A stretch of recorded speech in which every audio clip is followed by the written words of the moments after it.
This podcast is part of the Midwest Podcast Network. Find out more about our other shows and how to support our network at MidwestPodcastNetwork.com.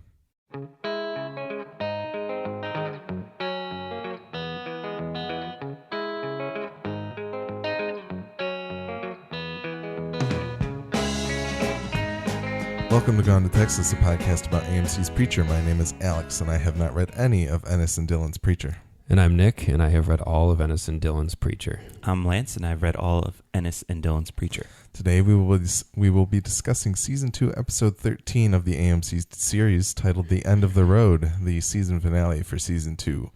While we will not be spoiling any of the comic and by extension any future plotlines of the show, we will be discussing the details of the series through Season 2, Episode 13, so pause this and go catch up before you listen to the rest of the episode.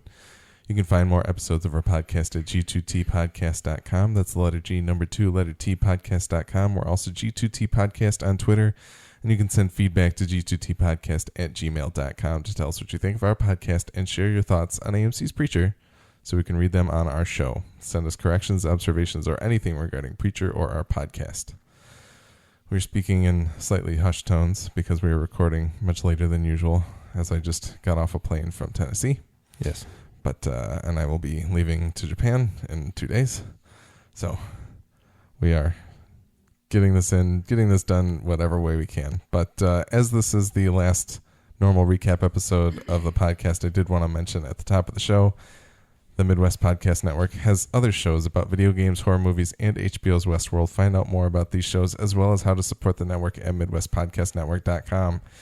You can find myself doing a lot of different podcasts in the off season of Preacher. Nick happens to be on some of them from time to time as well.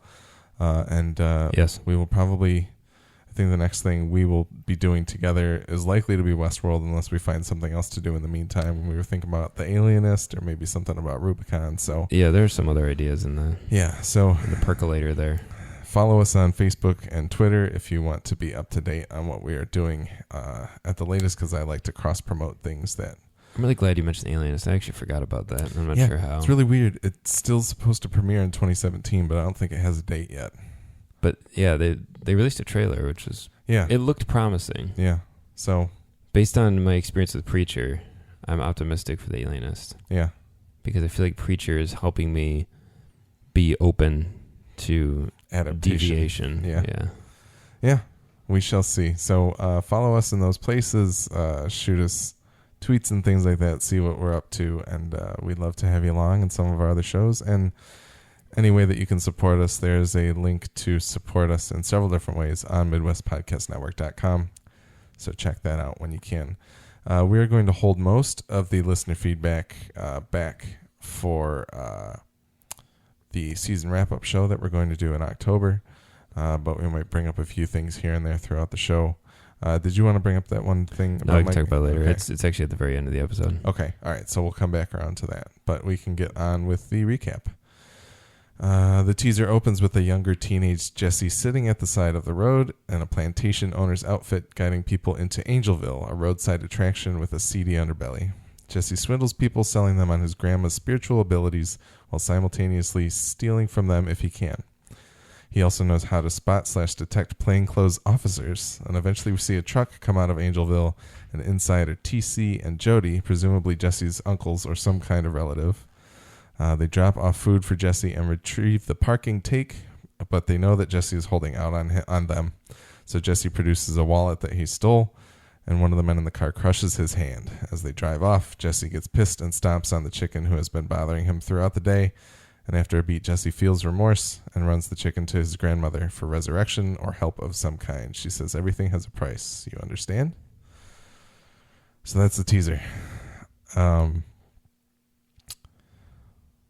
This gave me some more context for Jesse's family, obviously. Oh, it was awesome. But I know that like a lot of the soul stuff wasn't in the books. So is the spirituality of Jesse's grandmother part of the books? Yes and no. Okay. Not in the way the show depicts it, Mm-hmm. but she's very like devout in a way. Yeah. She's like a scary, like fire and brimstone God worshiper. Okay. Fear of God kind of Yeah, but like in a real perverted way. All Like, right. like twists it For her It's own like- purposes. Yeah, but I mean, I think they do all genuinely believe and like worship in their own way, but they just interpret it really disgustingly, and they're like those real just hardcore. They're like just a gross like subsect of Christian that's just not even worth talking about too much. Yeah. TC and Jody, am I correct in my assumption? yeah. Yep. Okay. So they are uncles. They're so good. Lance and I have been talking about them routinely. Fan casting. After we leave your house. Yeah, we just like, oh, they're coming. I can't wait. Should one of them be Walton Goggins? Because I feel like I'm okay with that. Actually, I think we mentioned him. Yeah. We won't say for He would which. obviously be one of them. Yeah. Lance was about to say it. I mean, they're really good characters, and not only because they're like shocking and they're good not only in the just fun to watch department, but they are genuinely like very interesting characters. Yeah. They're not like good people, but they're like just really cool, especially Jody. I'll just talk about Jody. Jody in particular is very interesting on his own, and his relationship with Jesse is very, very cool. All right. It's not cool, but it's just interesting to watch play out. Yeah, he's a pretty good presence in the book. Yeah, absolutely. Yeah, I'm excited. Like it's interesting to me that they've hidden these faces, because it very much feels like we are going to wait until season 3 to cast Definitely. these Yeah, people. they will be in season 3. Yeah. And I was telling Lance one day after we left here, I said that though they're both such distinct characters that when they release like a press release says like so and so has been cast in an unknown role, we will know immediately who they are. Yeah, and I can't wait. Yeah. That's good. It was kind of like when they said like Pip Torrens is playing, and everybody looked at him and was like, well, he looks just like Hairstar, so it's probably him. Yeah. Actually, did you watch the Talking Preacher after? I did not. I really wanted to, but I did, and there was a really, really good. I've never really watched it, and I thought it was really awesome. It was a good crew, because it was Sam Catlin, Pip Torrens,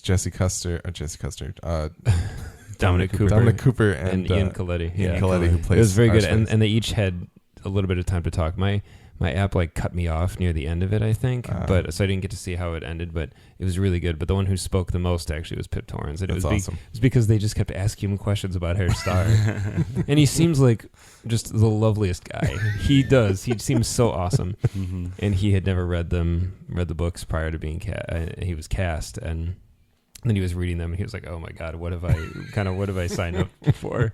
Awesome. But Sam Catlin's story, if I can deviate here for a second, Sure.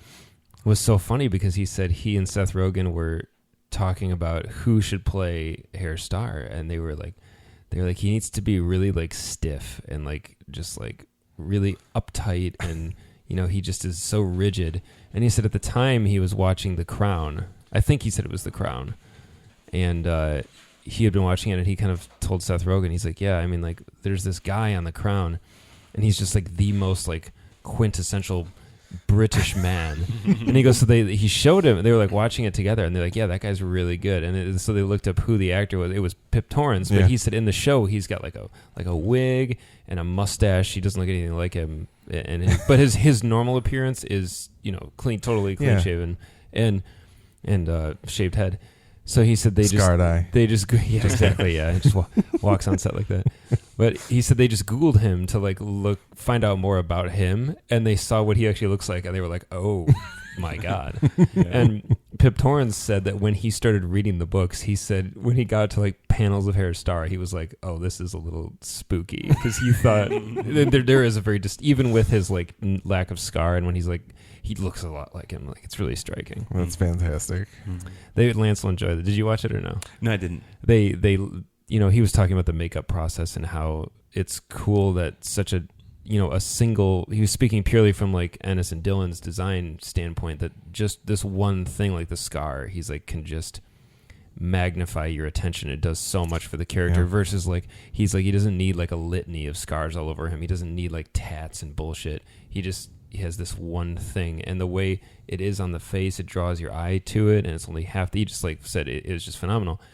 But they were talking about that, and Sam Catlin was like, or Pip Torrance, it's only about 45 minutes, that kind of thing. And it's really not too bad. And Sam Catlin was like, oh, there will be more scars to come.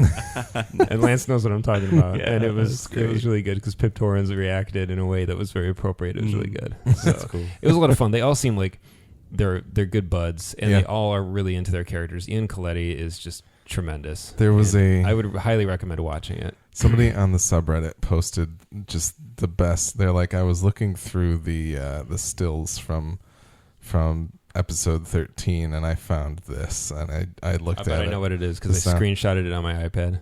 Okay, no, it's not. It's that. just it's Dominic Cooper good. and, Yeah. and On set. on set just Hugging Joe Guggen.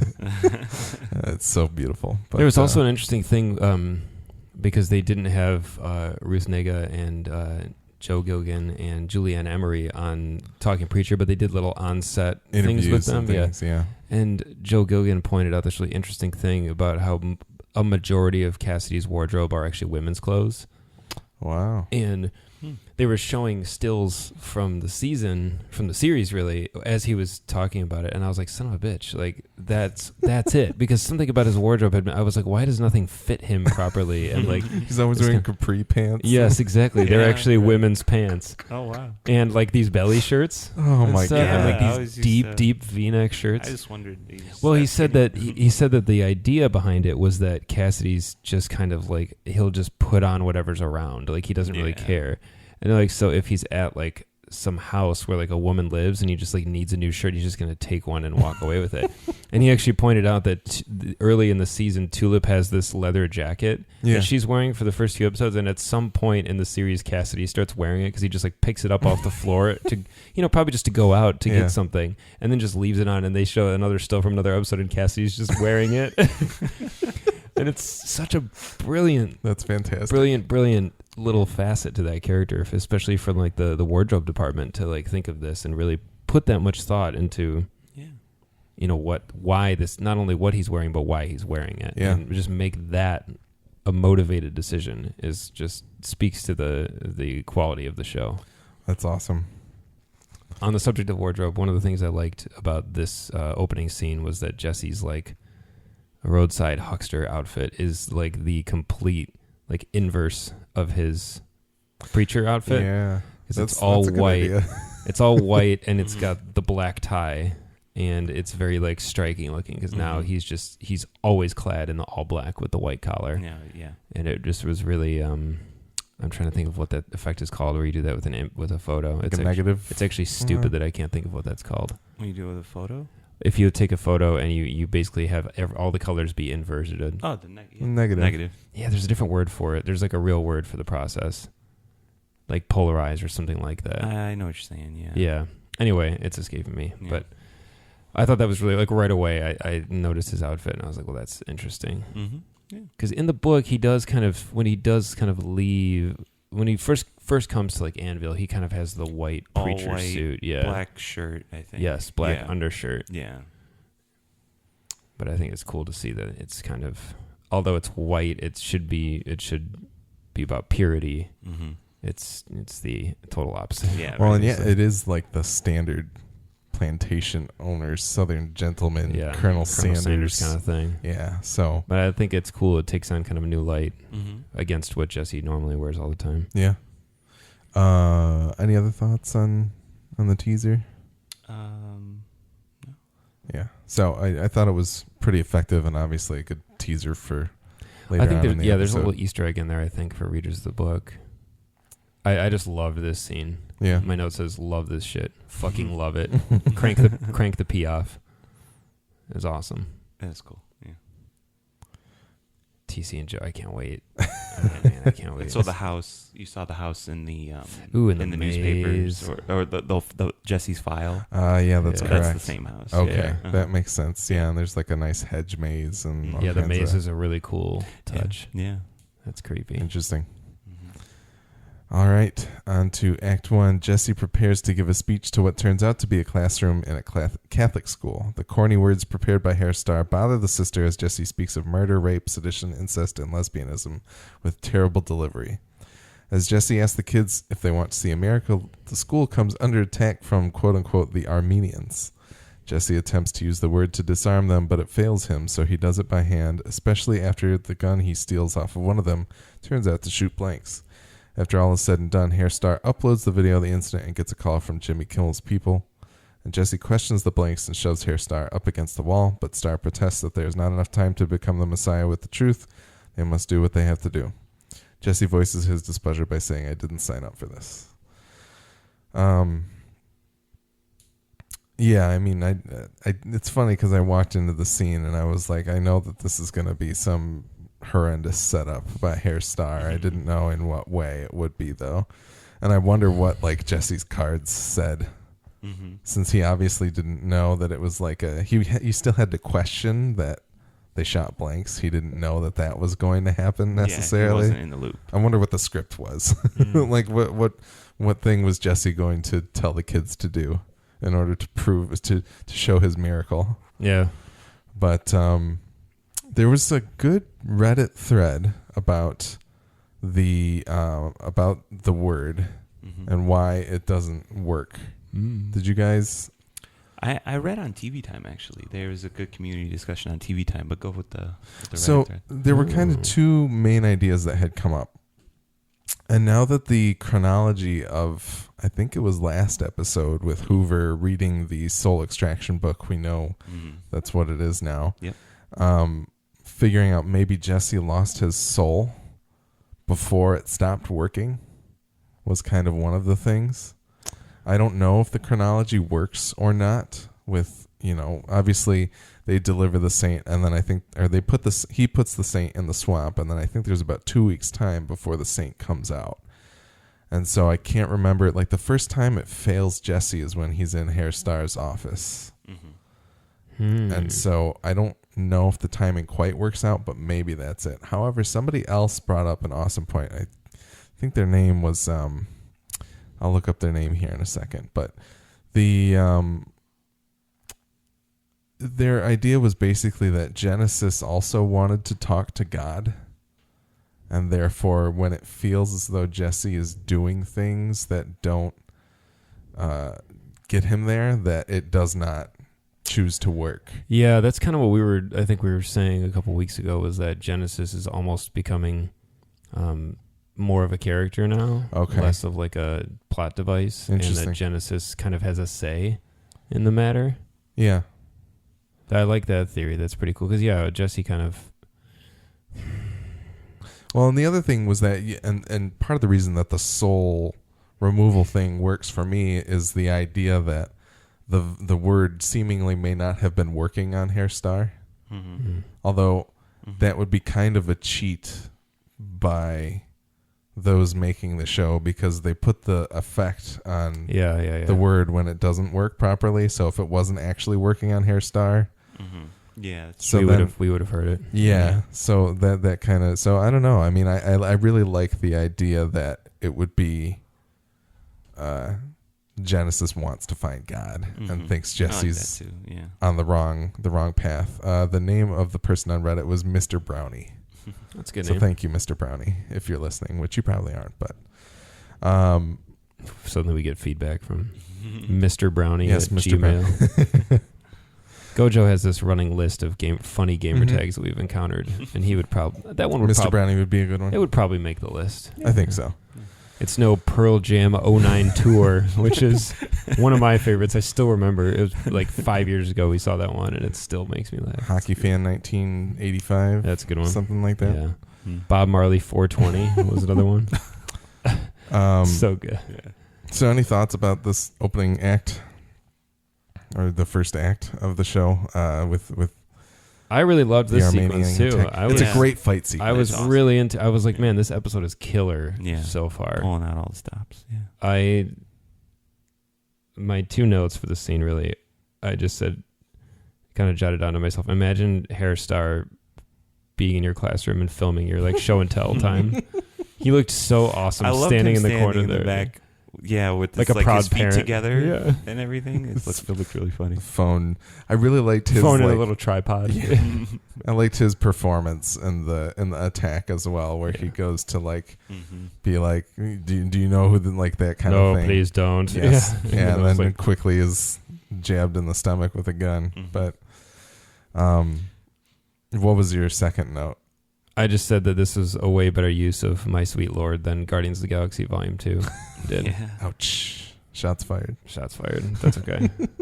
This show made it work. I'm very, very, very picky about source music in movies. Yeah. Like it has to work 100%. Otherwise, it calls too much attention to itself. Yeah. And I think Guardians of the Galaxy Volume 1 is perfect, and Volume 2, for the most part, is very successful with its source music. But some of it, I just questioned I was like, why? Because he likes this song. Yeah. Doesn't always fit. Yeah.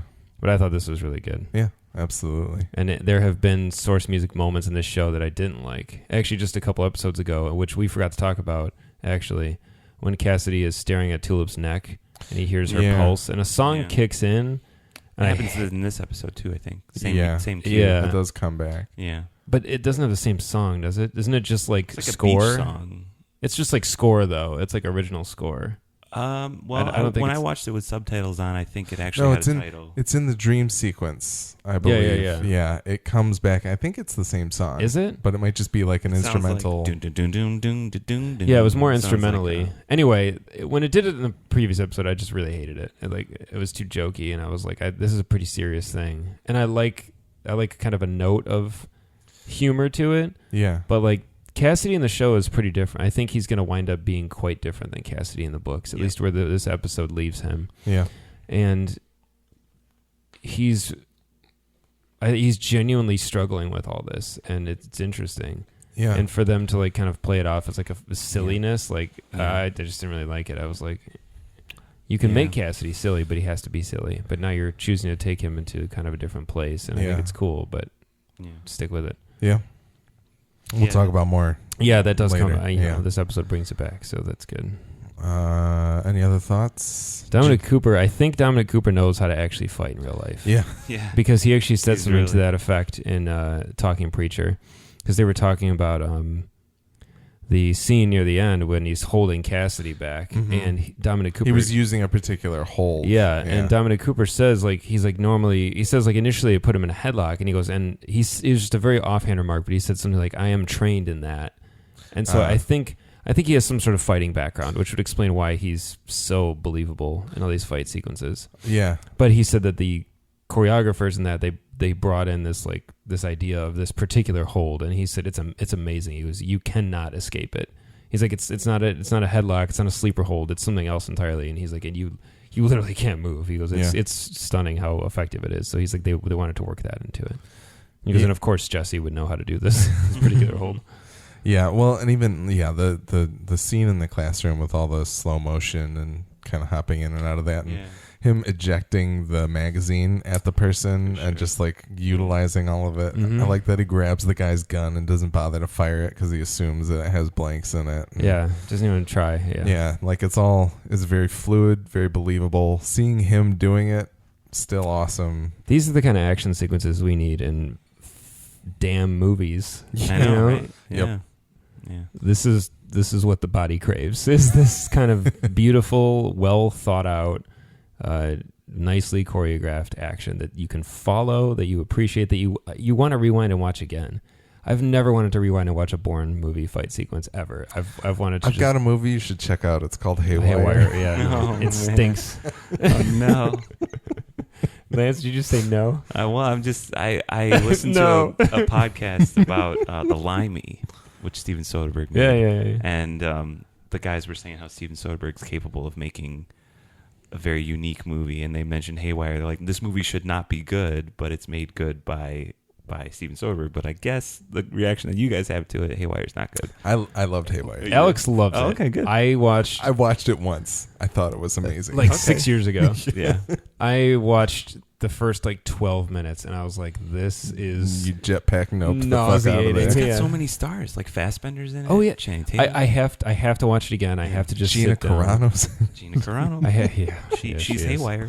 Gina Carano. China. That's that is to me the most enduring joke from the 40-Year-Old Virgin is Yeah. when Oh, I say it Mo all the time. Collins sits down and goes, "What's up? I'm Gina." That for some reason is the one that has carried with me 10 plus years. Yeah, I do need to watch that again because I do appreciate really great fight sequences, and the cast is insane. And Yeah. but Soderbergh is like, he's just, it's either really good or I can't even look at the TV. Mm-hmm.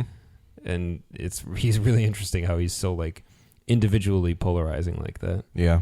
Yeah. But yeah, and like I want to see Dominic Cooper like start an action franchise. Yeah. Besides Preacher, like if he was, even if it was a one-off movie, if it was like a John Wick type thing, I don't want to say that because I don't want a whole series of John Wick knockoffs, which I'm probably going to see for the next 10 years. That's fine. I'll probably see him.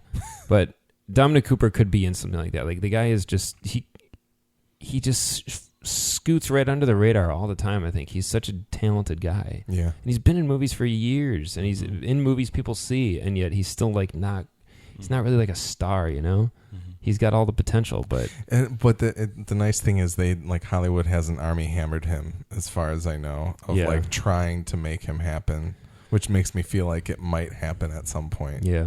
regardless of whether or not they try to make it happen. So He's We'll he's in Need for Speed. yeah, that's true. He's very good. That's true. Yeah. That's true. Any other thoughts on the classroom? I like how Jimmy Kimmel's Jimmy Kimmel, right? Yeah. the first one to call. Yeah. He's just on it. But I'm Yeah. waiting for Lance's impression for a line later in the episode that I'm going to bring up. We'll get there. All right. All right. Act 2, Hoover and Featherstone pack up the apartment as she waxes poetic about being Star's right-hand men, and Hoover decides to take a shower. Cassidy starts folding clothes and packing as Banjo looks on, but he finds a shirt that is stained with blood and realizes that it's Denise.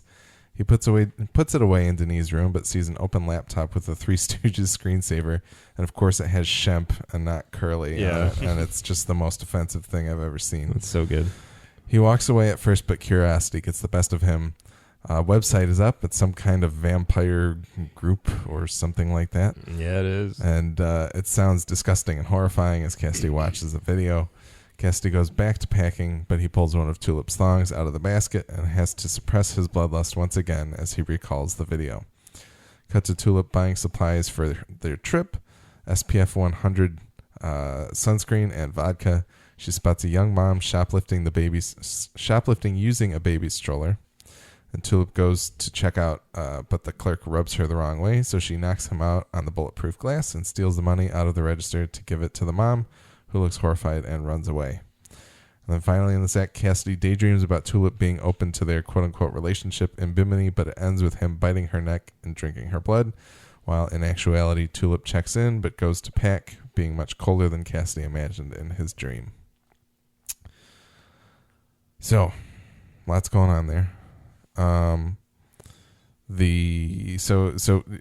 This group that Denis was looking at, is this something from the comics? Yeah. Okay. Oh, yeah. All right. If you pause Les it. enfants du sang. Yes. Yes. Du sang. Yeah, Yeah. the infants of blood Yeah. Oh, yeah. Yeah. in French. Thank you, Metal Gear Solid. Is it the children? So- Isn't it the children? Well, it could be, yeah. What do they call it in Metal Gear Solid? Les enfants terribles. But what is it? What does Snake call it? I think I don't think Snake says anything other Oh, I than thought in the they said- credits. I think it calls it out the terrible children. So I Yeah. think you're right. Mm-hmm. But yeah. All right. So obviously I don't want to know too much more Mm-hmm. out of that. But Well, leading up to that, it all clicked. I kind of felt it was going to go there, but it all clicked, especially with what you'll see Denny wearing later and how he looks, and he's pretty much they're using him for this certain part of the book. okay. Yeah. Yeah.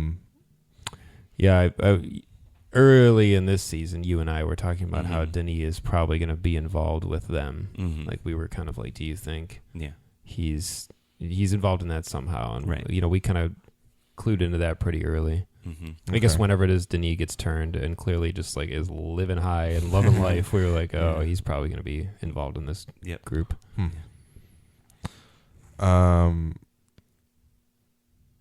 Banjo. Banjo, so good. Number one I MVP. yeah, he's beautiful. I kind of just thought to myself while I was watching that, I was like, I don't usually like small dogs, but I really like Banjo. Yeah, Banjo's pretty good. He's a really good looking small dog. Like Mhm. he's very proportionate. Yes, They did a good job. he's Okay. like a miniature dog. It's not like Yes. my dog, which is too long.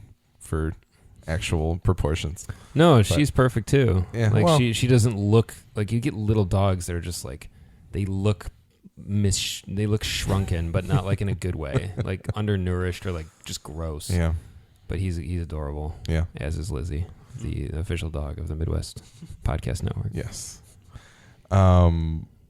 The tulip scene in the convenience store. I like that she grabs like 5 bottles of SPF 100 for Cassidy, of course. Yeah. But that was a good scene. Yeah. A little bit of racist undertone there too. Yeah. That guy, honestly, like every single one of his lines is like offensive in some tiny way at least. But yeah, it's gross. And the grossest part is he thinks he's like being nice. He thinks he's like hitting on her. He thinks it's like witty banter. Yeah. But which is, you know, probably how a good portion of like neckbeards out there would also talk to her, like thinking like they're being cool, be a cool guy and call her, what does he call her? Sugar or something? Darling. Yeah. Yeah. Nope. Does not work. Does not go well. No, it doesn't. Not for him. I just like her like, oh, what did she say? I'm the bad guy? Yeah. That was good. The lady runs off. Mm-hmm.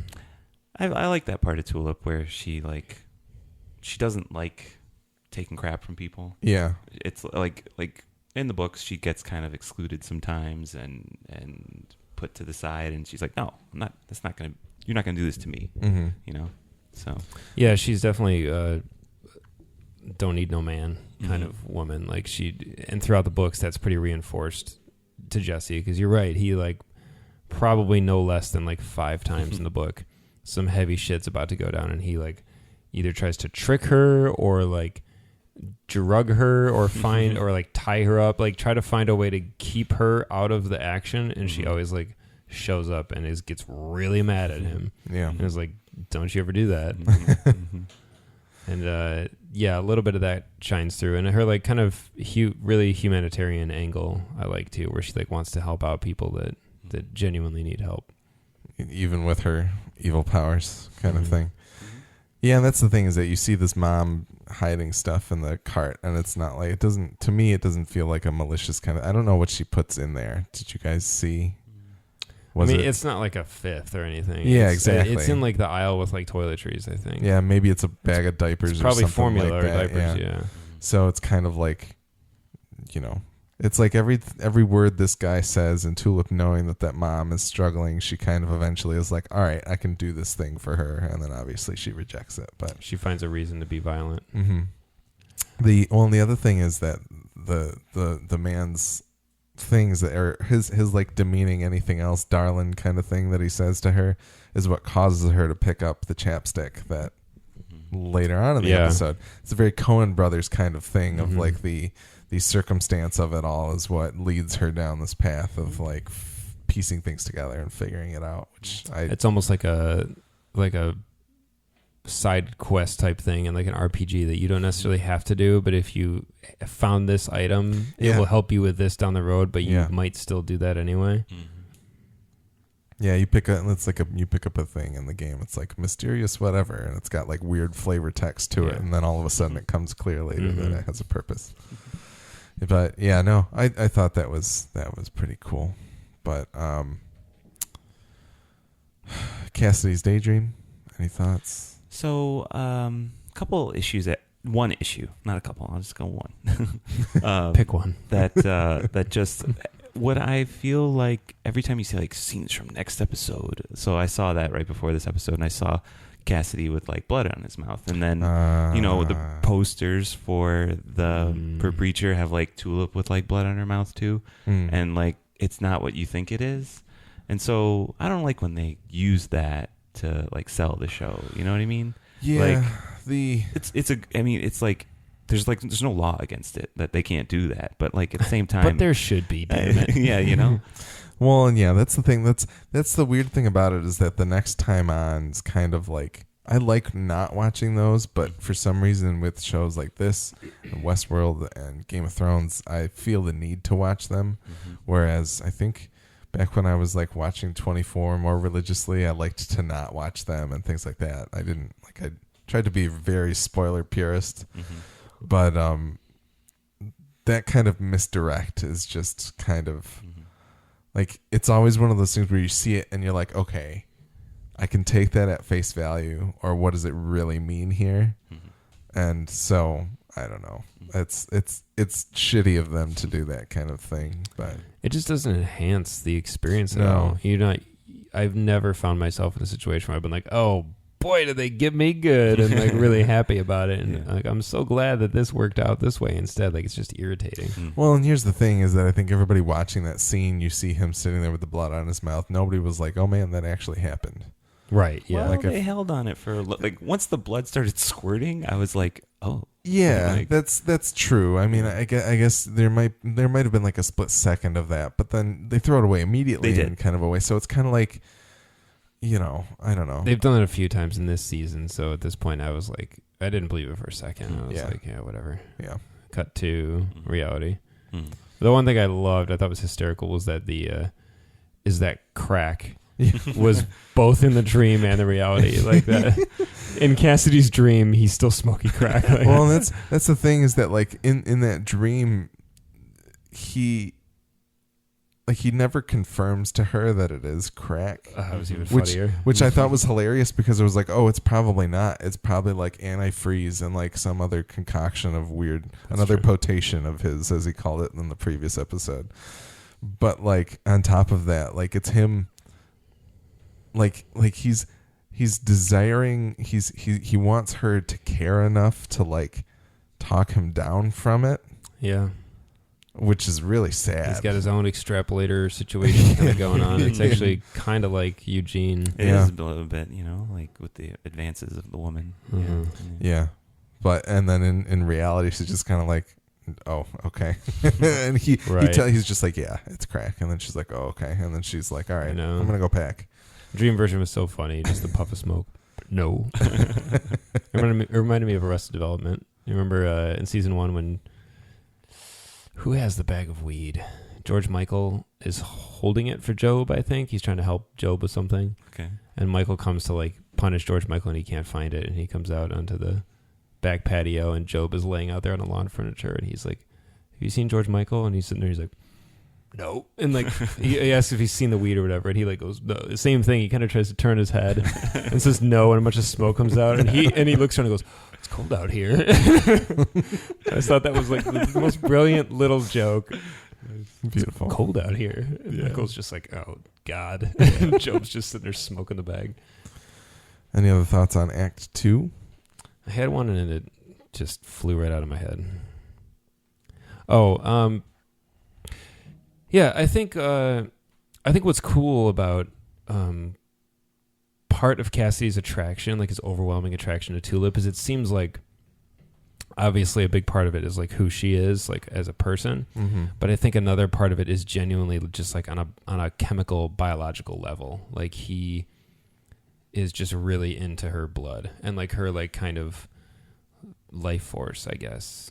Like he seems like, based on other vampire fiction and kind of some of that supernaturally stuff, it seems like we frequently kind of get the idea that like maybe different people taste different, and like people of a certain like the blood of a virgin is somehow different than like and even like that kind of thing. But like too. Somebody who has like a lot of like spunk and like energy to them maybe would taste more exciting. And so I think that part of her whole like, I'm struggling to find a word for it. Aura. We'll settle for the gurgling noise. Joie de vivre. That's what I was going to say, but I was trying to think of an English word. Yeah. Not Dennis. Where's Dennis's? Je ne sais quoi. Yeah. Where's Dennis's little neck translator? His glow stick translator. Yeah, you know what I'm saying though. Yeah. Like it's something about her, like kind of essence. Chutzpah. Yeah. It's still not English. Yeah, keep going. Keep going. Her gumption. Yeah. Anyway, that I feel like part of that is why he's also like really into her. I think there's something about her, like her heartbeat and her like kind of life force that like kind of drives him a little bit crazy. I'd have to go back to their introduction in the first season because I feel like he got a really good like tulip moment introduction, but I can't remember what it was. Right. And I mean, there is something to be said for that. I mean, everybody, I think for the most part in their lives, I guess I can't say everybody, because there are those guys out there saying darling to girls like tulip, but I feel like a lot of people, when they meet other people that they may date or whatever, there is like such a thing as like an indefinable, intangible connection, like that spark or that electricity that people feel. Yeah. And it's not, it's purely bio. I mean, it's got to be like Chemistry. They call it hormone, chemistry. yeah, like pheromones and stuff. Yeah, exactly. Yeah. Yeah. And that's a really remarkable sensation. And I think that for Cassidy, it's probably dialed up to like 1,000 because he like wants to consume that person. It might be like one of the only things that he can actually feel still. Yeah, that's true. But And it's tough because he wants to like be with her, but he also kind of covets her. yeah. Like it's not a healthy want, but also part of it is like he literally would rip her throat out just to like drink her in, Yeah. which is like just somebody would find that romantic and they'd be wrong because it's like it's gross and it's we'll come back to it too because there's another. I'm Yeah. actually going to write down this note because I realized now I forgot to when I was watching the show. Okay. Wait, no, I did write it down. Okay, we're good. Good job. Nick. Carry on. Thank you. My chutzpah was shining through while I was taking my notes. All right. Act 3. Hitler takes Eugene to the shoreline of hell where a reaper stands that can get him out of there if he truly doesn't belong. They say their goodbyes and Hitler heads away. As Eugene and Sharon, the reaper, make small talk, Mannering appears behind them requesting Sharon hand Eugene over. Sharon protests saying this is her or their, his, she, I don't know, their jurisdiction, but Mannering explains that God is gone and the rules have changed, so she shoots Sharon in the head with a harpoon. Hitler clubs Mannering over the head, and while Eugene says Hitler saved him, Hitler says it's the other way around. Eugene allowed him to finally do something good. Eugene asks Hitler to come along, and although Hitler protests, Eugene explains that Hitler doesn't belong there anymore, and Hitler smiles back at him with the most adorable Noah Taylor Hitler smile that there could ever be. Damn it, it's true. It's yeah. First off, really disappointed that the manhole to hell is not in New Jersey or some humorous location. Yeah. Just on. I'm actually really nondescript. okay with it. I thought it was super cool. I'm actually. okay with it. Like, yeah, like it's kind of cool as like I was like, is this purgatory or is it just like the outer layer of hell or like what is it? It's kind of like like it's kind of like the river Styx, but like it's like Yeah. it's like an ocean instead or like a lake. Yeah, It was really cool. but Yeah. yeah, I'm not. I think it's a missed opportunity I know what for you're a joke, saying. but I think what they did with it was good. Yeah. I like that we still don't really know exactly how, because we know that little shuttle takes them, but we don't know there's a travel service that is aware of hell. yeah, we don't really know exactly where it drops them off and picks them up from. But I like that. I like that we're kind of revealing a little bit more of the map, so to speak, but we don't really know exactly still. Yeah. I think it's pretty cool. Mm-hmm. So is that structure that they're running through and on top of the thing from True Detective season 1, Carcosa? That's a great question. Because don't it know. looks exactly like it, or very similar. If they were in Louisiana, That's what I'm then saying, yeah. Absolutely, it could be a thing. I was wondering because it struck me as like Aztec in a way, especially the way that they were showing it, like some kind of Central American kind of thing. But that could totally be from wherever they filmed True Detective at. It definitely was a pretty stunning resemblance. Yeah. And I liked a lot of those shots too. Like a lot of it, you get the indication that it takes them a fair amount of time to get where they're going. 'Cause they come out of the manhole and it's dark. Right. And then as the time it kind of gets to dawn by the time they get to the shore. But you see a lot of like this grassland. Like it's not like, it certainly isn't your depiction of what hell would be if that is hell in some way. Like a lot more greenery. That was cool. And, I really liked all that whole bit. And it didn't that's the thing. It certainly didn't feel like Louisiana to me at all. So good on them. It felt almost like Lost. Like it kind of like an island in the definitely with the shore for sure. It was just nice to get the hell out of New Orleans, like to see something else this season. Yeah. That was like green and like just different looking. It was really, really, really refreshing. It was weird to think that like the manhole in and out of hell was like refreshing to look at that area. Yeah. It was cool. What did you guys think of Sharon? Pretty funny. It was good to a point, and then I was like, this feels like their homage to Monty Python. It felt very Monty Python-ish, but then it kind of just didn't show. Bill and Ted. Yeah. William Sadler plays Sharon. Yeah. I wonder who the voice of Sharon was. That's what I was kind of. I can try and look it up, but I was kind of hoping that it was going to be Stephen Tobolowsky's voice for some reason, because I just felt like I just want him to be in the show. Well, yeah, Either God or death. Pick one. But yeah, whoever did the voice, there were a few lines. I was like, this must be like Sam Catlin or somebody who's not a real actor, because some of it fell kind of flat. It needed to be the exact opposite of what you were thinking, like the impression that you would get from hearing somebody talk like that. I liked how like casual it was initially. Yeah, it was funny, but then it just got a little like Deadpool, I think, for me. Oh yeah, with like the horn.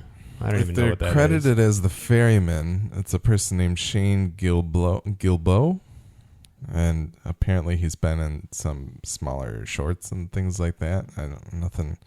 Nothing too big from what I can see here, but there were good lines, like the line where he was like, "They treated you pretty rough down there." Yeah, He's like, this is pre-existing. He's like, "Oh shit." Yeah, see, I liked that, and they could have left it there, and I was like, I'm 100% cool with that, but then it just like kept going. Yeah, like the laugh and like the horn, and I would have rather like Eugene's awkward blubbering just be all there was, because I was drinking up every second of that. I was like, I love. How do I love Eugene so much? Why do I love Arseface? I know, right? And there was good turning points too. Not turning points really, but just tension with like, he thought Hitler tricked him. Yeah. And then it was like, oh no, it's like, it really is this easy. Kind of just get, He blows the horn and then just points. He's like, oh, gotcha. Yeah. That's neat. Yeah. And they just, I liked the like, kind of like, waiting standing there waiting. Yeah. What are you going to do? Well, Eugene, of course, is just going to talk. And I just kind of liked when he was just kind of talking. It was funny. Yeah. But yeah, it was just a little too much, I thought. And this is another thing that I've talked about before, and I'll continue to talk about, that like nothing to me is like more of like a bummer when like great jokes go on too long and just overstay their welcome. Yeah. Like I feel like so much of good comedy is restraint. Like knowing when you've stuck the landing and then just like walking away. And sometimes, frequently, I think people have a tendency just to overdo it. I do it because I talk too much on the show. So it's the same thing. What did you think of Mannering? Mannering's on a real power trip here, seeming kind of like a... Yeah, I'm not really sure about just killing off ageless entities like the Grim Reaper. Like the show just kind of does whatever it wants, because... I mean, in the book... you might have to retract that statement. Yeah, I know what you're saying. Yeah. I already know what you're talking about. Yeah. You're right, probably. That's less... I mean, that's almost like off screen, though, you know? Yeah. I don't know. Yeah. It's just... I think I'm feeling that initial, like, fear of, like, okay, like, key parts of, like, the cosmic puzzle are starting to, like, go away. Because, I mean, they don't put too much emphasis on that scene, but I think that we literally saw the Grim Reaper just get killed by Mannering. Yeah. But with like a crossbow. And I was like, that was weird. Like, who's Mannering that he, whatever, is able to just like... She's a superintendent. Right, well, yeah. That was my next question was, do you think she's acting in the interest of Satan, or is she literally taking control of things now that God is gone? I guess we don't know. I mean, I would have to guess that Satan would be able to, retaliate if he needed to, but we don't really know for sure. I mean, it's fine. It doesn't really matter. I just thought it was strange. It's one of those things where the more I think we see of that kind of stuff, the more I'm going to feel like I need some answers. I need some like boundaries, some establishment of like, these are the rules, these are who these people are, and it's just chaos. I didn't realize probably part of the idea. I didn't realize it at the time, but now I'm disappointed that we didn't get that Satan exchange. Yeah, that they wanted to talk. Yeah, that'll be season 3. Yeah. I wonder if they're actually going to cast Satan. Yeah. and God at this point potentially. Oh Maybe. yeah. They're gonna have to. We'll get to that. Yep. Any other thoughts on Act 3? All right. En route to the airport, Star asks Jesse why he didn't use the word on the men, and Jesse lies, saying that he didn't have to. Jesse still hasn't gotten any calls or texts from the gang. Tulip goes to pack up the car, but when she drops her chapstick, it rolls over to the fallen security camera. Cassidy then comes upon her staring at the one up in the living room. They realize that the Grail has been undermining them all along. Cassidy asks if they should tell Jesse, but Tulip wonders what difference it would make since it worked.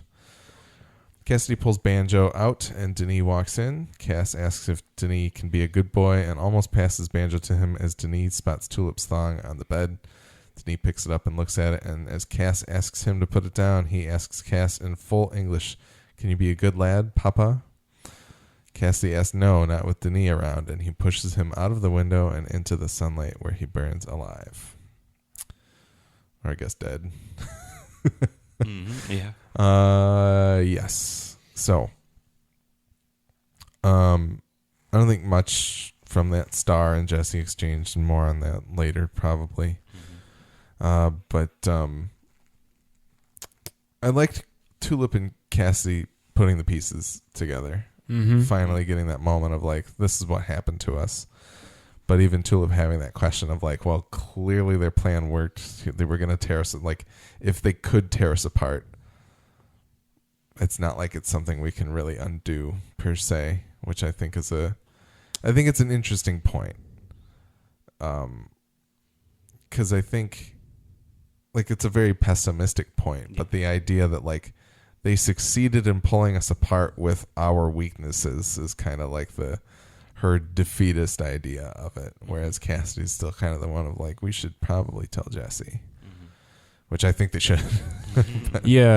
I don't really like this side of Tulip. It doesn't feel true to either version of Tulip to me. Yeah. Like till the end of the world is like their whole thing. Yes.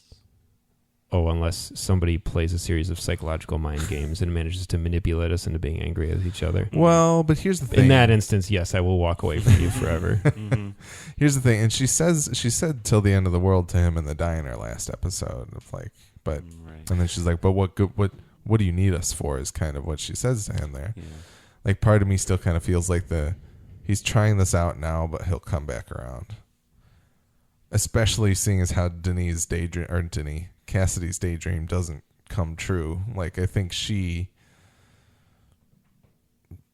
Jesse's still the one, you know, like, but Yeah, it's just, I don't know. I totally get what you're saying. It's not satisfying to watch. Yep. Like I don't get it. It doesn't feel. It feels like they both know the other is stubborn, and so they're both being stubborn and being babies, just to do it. That sounds a little like real life. Neither of them's being an adult. Yeah, I know. And yeah, you're right. But it doesn't fit with what we've seen. I think it just doesn't. I feel like if Tulip was manipulated and she found out about it, normally she'd go kick in a door, and she'd smack a bitch. Yep. And she'd call Jesse and say, "Yo, we've got a problem." Yeah. Yep. Like if that happened to them in the books, it would change. Things would change. They would immediately snap out of it. They'd be much more different. Yeah, they would react much differently. That makes sense. And Cassidy would probably be about the same. He probably would be like, man, I don't really like that. Yeah. Denis is dead, presumably. Yeah. Don't think there's any coming back from that one. Yeah, probably not. It's pretty horrifying. It was very horrifying. But I have to say, for the fact that we've had like almost 13 episodes of this, I don't feel like they built to it very well. I think they kind of like hinted and gave you breadcrumbs and sprinkled it out there, but I don't think, like, I kind of wish that it wasn't like a shocking moment. Yeah. Like I wish it didn't happen for the shock value of like, oh, he's actually doing it. I kind of wish that they built to it in like a way of having actual suspense of like, would Cassidy do this to his son, which I guess they kind of did with making him a vampire in the first place. Mm-hmm. Mm-hmm. And maybe that's what they spent all their time on, and that's why they couldn't do it. But I think it, to me, it would have been more satisfying of like seeing Cassidy actually struggle with like, should he put his son down because he knows that he's wild and rambunctious. And I feel like we've just gotten like short glimpses of Cassidy being like, that's kind of weird, and then not dealing with it. Yeah. Throughout the latter half Not of the enough, season. Not enough events leading up to the push and the closing of the window. Yeah. It's like it was so quick for him to do it. Like, you're right. I think a struggle would have been. It feels like better. a snap decision in the moment. Yeah. Mm-hmm. Which kind of works because Cassidy's so selfish, and he's like, in the moment, that conversation is very much I'm not going to be good with you around, so I need to eliminate you, like for the sake of Tulip. It's also kind of how he turned Denis and Dennis. I'm going to keep calling him Dennis. Yeah. It's kind of how he turned him in the first place. It was kind of a snap decision. That's true. That's very He's true. not much of a like. It's in character, I suppose. Yeah, he doesn't really think things through. And it's not like, I guess we still never really got to a point where it felt like Cassidy had any real fondness for Denis. It was still kind of like the I'm here out of obligation sort of situation. Yeah. So it works, I guess, but I don't know. I guess I wanted it in a slightly different, on a different plate. I wanted them to present it to me differently, and it didn't happen that way. It caught me up by surprise. I didn't expect something quite that dramatic. Yeah, and that's the thing. I was surprised by it too. I wasn't necessarily expecting it, especially to go down that way or that soon, but it did. I think that I am going to go back and rewatch this season at some point. But I think that might be the most interesting character moment in the season. Maybe the series so far, actually. The decision to do that is so awesome because it's both heavily motivated by selfishness and by like selflessness. Because he does it in order to solve his own personal problem, to get Denis out of here, because he's clearly against the code, whatever sort of code I think is out there somewhere. Yeah. It might get Cassidy in hot water. He's getting roped in with this group, which Cassidy may be aware of. It was kind of hard to tell if he was caught by surprise there. Yeah. Dennis is basically a problem. And he's not going to, and Cassidy knows he's not going to listen to him. And so he just like goes homicidal about it, which is crazy and scary. As we see stuff on the news all the time now about, as unfortunate as it is, about like parents killing their kids and stuff. And it's like, it's insanity. Yeah. And presented in the context of the show, I don't really feel much differently about it. It's still his son. And it's like it's a grown man. It's like, it's crazy. But at the same time, he does it for the sake of Tulip, like you said, but in a way also for Jesse, because I think Cassidy, as much as he like is in love with and lusts after Tulip, I still think he kind of doesn't want to betray Jesse that way, which I think is something that it's a little more clear in the books that when he does kind of have feelings, he like vote out loud as like, I don't want to hurt Jesse. Like he still considers Jesse his best friend. And he doesn't want to do anything that would jeopardize that friendship. But at the same time, he just like wants nothing but to act on these crazy urges. Yeah. And it's just such a cool moment. And the way he handles it is really interesting. Yeah, absolutely. There's a lot loaded into that push. There's a lot there. And I don't know. We'll have to see how he deals with it in season 3. Yeah, obviously there wasn't a whole lot of time for him to process it or anything like that. But any other thoughts on Act 4? All right, Act 5, which is not the final act of this episode because it was a little longer, but we're treated to one long take of Tulip waiting and singing in the car with Cassidy and Banjo coming in. Tulip asks about Denis, but Cassidy lies and says that he decided to stay. Tulip offers Cassidy the front seat, and he obliges, and when Tulip decides to go and say goodbye, Tulip knocks on Jenny's door and lets herself in, discovering that the manual that Hoover was reading last week was a soul extractor manual. She also finds a screwdriver with the adhesive from the back of the camera, realizing that Jenny had been the one surveilling them. And then I didn't finish this part of the recap because I had to stow my thing away to go on the plane. But basically they face off and draw on each other, and sadly Tulip has the screwdriver, whereas Jenny or Featherstone has a gun. Yeah. Hoover walking out of the bathroom. My favorite part. It's fantastic. Yeah. It's so good. You're out of moisturizer. Bitch. The total change of intonation and everything is just spot on. And Jenny's still going along with it. She's like, well, I guess I never learned. Yeah. And then finally Tulip puts two and two together and is like, I didn't tell you about She Dallas. just lays the cards on the table. Yeah. Yeah, it's good. It's a very like a lot happens and falls apart in that couple cool minutes scene there. So that was very cool.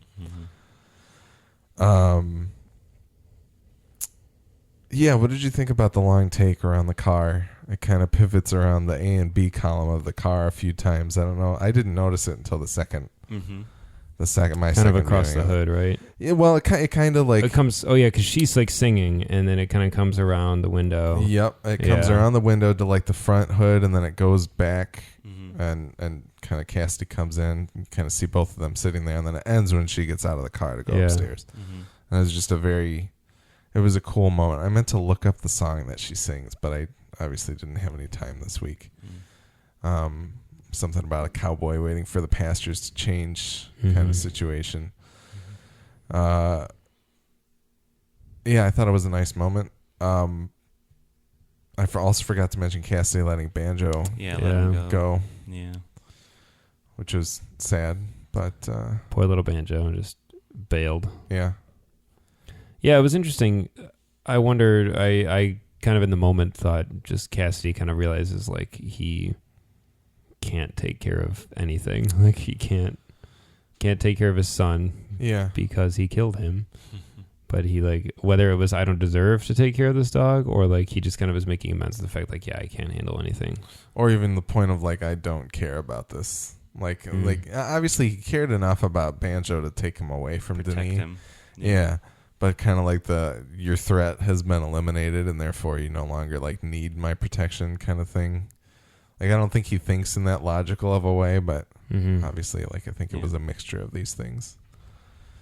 But and he put the sunglasses on too, right? Yeah, he's got his red sunglasses. So maybe he's retreating, into that, going back persona. to Yeah, I mean, I think that, and this is the thing I forgot to mention when he talks, when he says, "Can you be good, Papa?" Yeah. And he says, "I don't think I can with you around." I wonder if what it was, what it is he thinks Dennis is making him do. Like I think he thinks that Dennis's behavior and like kind of wild teenage phase he's going through is going to encourage Cassidy to follow him and do the same things, but like that just feels like, again, and this is the classic Cassidy character trait, is blaming other people for your circumstance and your decisions. And I think even the line like "you make me do this" is like kind of, I'm surprised he didn't say that. Well, I think like Cassidy's half-assed teachings to Denis in this season of kind of being like we don't feed on people unless we need to heal, and even then it's not people, it's just blood. To me it felt like, I think there's something to it of like it feels very much of like an Alcoholics Anonymous kind of situation. I was just about to say that addiction. I don't allow myself to be in the presence of these things, and clearly he doesn't just make it of like that. Like he realizes that Denis is going on a path of destruction that he needs to end. Yeah. I think.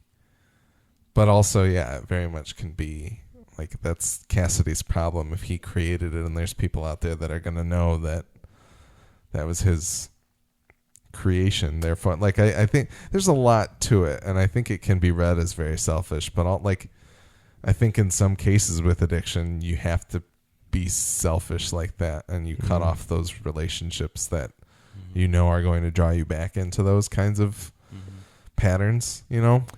Yeah, it is. It's obviously very loaded because he can't just cut him off, because if Dennis is running around and making more vampires, it's a problem. Yeah.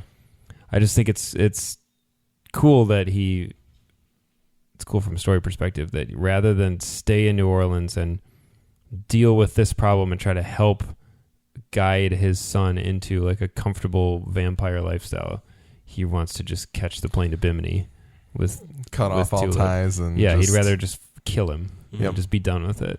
Yeah. It's dark, some dark shit. Super dark. Yeah. Remember the time when Jesse kind of said to him, why would I trust a junkie? Remember when Jesse was saying that to him? That was a good scene. That also had Cassidy's like manipulation kind of goading of Jesse about Tulip, you know. That scene shows way more relevance now. You know? Yeah, for sure. Yeah. Any other thoughts on this little stretch? Shortest act of the episode. I think it was less than 5 minutes, but just Hoover. Yeah, Hoover's Hoover he's a rock all day, star. every day. The soul extractor, which I guess we'll talk about more that now. in a second. Yeah. Tulip, I don't know what she was thinking there. She's not going to win that fight. Yeah. I don't think Jesse could win that fight. No. I would have been. That was maybe she one. didn't expect. She didn't know that was Featherstone, and she knew that Jenny had a gun. Yeah, Jenny did have a gun. I think Tulip's smart enough. She would assume somebody's got a gun. Yeah. I would have thought her first move would have been get back into the hallway. Yeah. Right, duck or But- something. Yeah. We did have a. She's been getting shot at all season, so maybe it didn't phase her. We had a tweet from Christina on Twitter. It said, "Is Jesse?" I don't know. Excuse me. She said, "I call BS on Laura being Laura. Yeah, I call BS on Laura being Tulip's downfall. She fought. She just fought the Saint. No way Featherstone had a chance." It seems like a weird. You don't really fight the Saint, though. If the Saint wants to kill you, you're dead. Yeah, that's true. Yes. I mean, She was just in the way. yeah, and she got thrown aside and what. But it still feels weird that this would be the thing that does Tulip in when she seems to be resourceful in most other situations. Like, obviously her guard was down, but I think finding that adhesive in the screwdriver, like, it's hard because it's not like she had reason to think that Featherstone would have the upper hand, but I also kind of feel like in learning that, Tulip should have realized that there's more to this and that she needs to play it safer than... Especially with Hoover there and clearly in on it. Like, so there's two people in there. I think that her basic instinct would to tell her to get back. She's not the brightest crayon in the box, but she does understand that. Like, I feel like she's street smart enough to know that she needs to nope out of there. And Yeah, it was the only thing I could think is that Tulip is sometimes, maybe she's got a bit of a temper, and I think that her rage will sometimes kind of blind her to the best choice. Like Jesse, I think is very, very tactical, and he would have found a way to get out of that. But Tulip, I think she's kind of like a raw nerve sometimes. Yeah. And so I think she was kind of pissed at Jenny, like the slow knife, really got to her. Yeah, that makes sense. She may have legitimately thought she could beat her to the draw with a screwdriver. I don't know. I like the duality of that scene. You see Tulip put the screwdriver behind her back, and as soon as you see Featherstone in that doorway, you're like, she's doing the same thing right now. She's got something. Yeah. And then they show Framed it and very well. you get that moment of suspense of like, okay, this is... So we haven't seen what maybe she did get the drop on Featherstone. We don't know what Featherstone looks like. That's true. You should see the other guy. When it says exactly. that, like, Got a screwdriver because they're not sticking out of her around head. when They're gone after that's the true. next act. Yeah, well, yeah. So, and I did pay a little closer attention to that situation. So, I don't know that it has much significance, but we'll talk about it in a second. So, Act 6. As Jesse and Hairstar board the plane to go to Jimmy Kimmel, Jesse receives a voicemail from Cassidy. We cut to Jesse racing out of the plane and getting into a white car where Hairstar tells him to go to his friends, but when he's ready to come back for his soul, Featherstone calls up Star and he berates them and tells them to cancel the ambulance that has been called for Tulip. Jesse races into Denise's apartment and attempts to tend to Tulip in a calm fashion with a frantic Cassidy trying to assist. However, they realize that Tulip doesn't have much longer. Cassidy demands that Jesse try to use the word, and he tries to tell her to breathe, but the word crackles and fails. Cassidy pushes Jesse aside and attempts to turn her, but Jesse kicks him away, and as they fight, Tulip continues to gasp for air. Cassidy yells at Jesse that she's going to die, and Jesse holds him back, saying to let her die. We cut to Jesse and Cassidy in Tulip's car with her body in the back seat. Cassidy tells Jesse something he's wanted to say for a long time, that he hates him. Jesse scoffs and says, "You hate me now? Just you wait." The car turns down the tree-lined road to Angelville as a chicken crosses the road. Potentially the same chicken that was revived at the beginning of the episode. The immortal chicken. Yeah, several years ago. We pull out from the shot to a hotel room where the man-dog mask resides on a bedpost. A Walk to the Peak plays as someone pees in the bathroom. The toilet flushes, and the door opens to reveal a figure, but the audience is blinded by the light. Okay. Mark Harlick uncredited as man opening door. One can only hope. He was hired because he looked exactly like us. God, that'd be amazing if there was some old portrait of like some Renaissance artist who drew God and it like just looks like Mark Harlick. All right. So Hairstar stole Jesse's soul at some point. And he holds it in an SD card case. Looked at like he opened it up. He's like, "Your soul." Yeah. There were two Hairstar lines I loved in this episode. I forgot to mention one of them already. It was earlier, and then in this scene when he's like, "Tonight on Kimmel," the way he just like he had like a hand gesture that was really funny. If you want to hear more, tune in tonight on Kimmel. It was so good. The other one was when he mentioned hold on, I gotta get the phrasing right. After they were leaving the classroom, and he says, "The anxious pupil who defecated on my shoe." Okay. Also very good. Very good. God, he's so amazing. Mm-hmm. I don't know how Hairstar became the best character on the show. Right. Because in the books, yeah, you get excited when he shows up, Sure. but it's usually because he's gonna screw up, Mm-hmm. and you can't wait to see how he reacts. But in the show, I get excited no matter what he does. 'Cause Yeah. everything he's done is perfect. Yeah. The reporters at the airplane are asking questions. They want to know about his powers. Mm-hmm. Yeah. Even though like there's no real indication of powers and Right, other than him fighting. Yeah. And then somebody asked, "Is it true you read a nun's mind?" And somebody else says, "What's up with those shiny collar things, preacher?" Yeah. Right. Media always. Yeah, I've been reading about the Toronto Film Festival press and stuff like that, and Angelina Jolie has a movie, but no one's asking about it. They're just asking like, "Well, how have you been since Brad?" You know, Yeah. so like the media is not really concerned with the real stuff. Yep. You know? Yep. Did you guys see the thing with Jim Carrey at the fashion show? Yeah, that was cool. Did you watch it? Yeah, I did I watched not. it. Yeah, Oh. twice. Twice. Yeah. It's simultaneously really awesome and at the same time like kind of troublesome. He shouldn't have done that to that person. I mean, like, I don't know if she didn't know what she was walking into. That interviewer.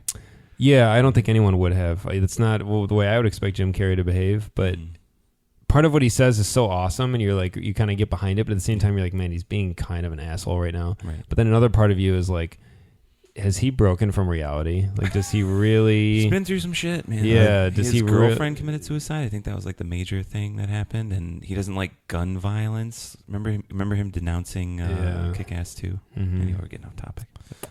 Yeah, it was interesting though, because that seemed like something that would happen on Preacher. Mm. Like it was just like an act of like extreme celebrity. Mhm. I'll have to watch because I have no idea what you guys are talking about. Oh, yeah. but- Yeah, you should. All right. I will. I know you like Jim Carrey. I do like Everyone Jim Carrey. does. Yeah. If you're from our generation and like Mhm. our Oh, yeah. age bracket, Liar. Come on. yeah, he ruled the 90s. Oh, yeah. And he was the household name and like beloved. Mhm. Like not on the level of like Robin Williams, but like up there. Yeah. But anyway, yeah, you'll have to watch it. I don't even know how we got on that. You said something media. about the The media. media, Yeah. yeah. And Tiff. asking Angelina Jolie about, Yeah. exactly. Yeah. Yeah, totally. So yeah, the phone conversation with Featherstone I thought was really good. He just Idiots. answers the phone. Idiots, shut up. I'll deal with you later. Cancel the ambulance. You can just do that. You can call the hospital. Yeah. Yeah, she'll die, but you need to turn around and go back. So Jesse's obviously going to have to go back for a soul. Period. Okay, so here's a question. Yeah. Is that... I assume that he has the part of the soul in there that the saint had. Did they extract Jesse's soul from the saint? Ooh. Yeah, I think it's the missing portion of his soul. It seemed like a lot, though. It seemed like more than the 1% to me. Yeah, it did seem like more like significant enough where he was like, "What?" Not like, that the quantity of soul is like we're Yeah. talking about real nebulously defined things here, but I initially thought right away that while they had the saint captive, that totally makes sense. And Hoover being in the car trying to figure out how to work it so that he could extract it. yes, But I also that makes me curious about the circumstances of like what would make the saint. I guess that may have been part of their deal. Was part of Hoover's deal because he kind of said like we have a proposition or something, but we never really got to hear the terms. yeah. So maybe it was like you have to give up his soul, but you have to pretend like you still have it because he kind of did tell him. Oh no! Well, that's the thing. The saint doesn't say anything about having his soul. He's like, well, we'll do this again later, and he leaves. And then Jesse's like, he's got part of my soul, and Mannering says, well, that sucks. Well, the saint refers to the fact that he was chicken shit and would not send part of his soul, but obviously it doesn't. Like Jesse tries to use the word and it fails on the saint in that instance as well. So the saint may have been using it as like a bluff. Potentially, yeah. But so I can see that being a thing because I guess like maybe the deal is essentially like maybe they were aware that is why the word worked on the saint. So they And therefore, extracted it. we're going to take this out of you so that he can't do that to you, period. Yeah. I wonder if Star has had his soul extracted and keeps it in like a locket. He keeps it like a Beauty and the Beast in like a vase in his chambers. It wilts Yeah. until he... Get out. Pip Torrens for Beast. Oh. Sure. Yeah. Pip Torrens is anything. Seriously. He's so awesome. Yeah, that's interesting. That makes a lot of sense. I think the soul stuff's going to end up being really cool, and I poo-pooed on it real hard earlier in this season. Mm-hmm. And I'm not ready to renege my poo-poo yet, Yeah. but I'm open to being very wrong. And I feel like they're going to actually put the soul stuff to good use. That's good. I'm glad that you're open to... Because to me, it does not... Like, it was weird when it popped up, but it feels in place now. Like, It does. I feel like they planted the seed and they let it kind of germinate, and now here we are. And Yeah. suddenly I'm okay with this shit. So there Yeah. you go. No, that's cool. How do you feel about that, Lance? Like, how do you feel about it as a comic reader, and like what? Yeah. Well, I love it that they're making it their own. That they created something and they're gonna run with it.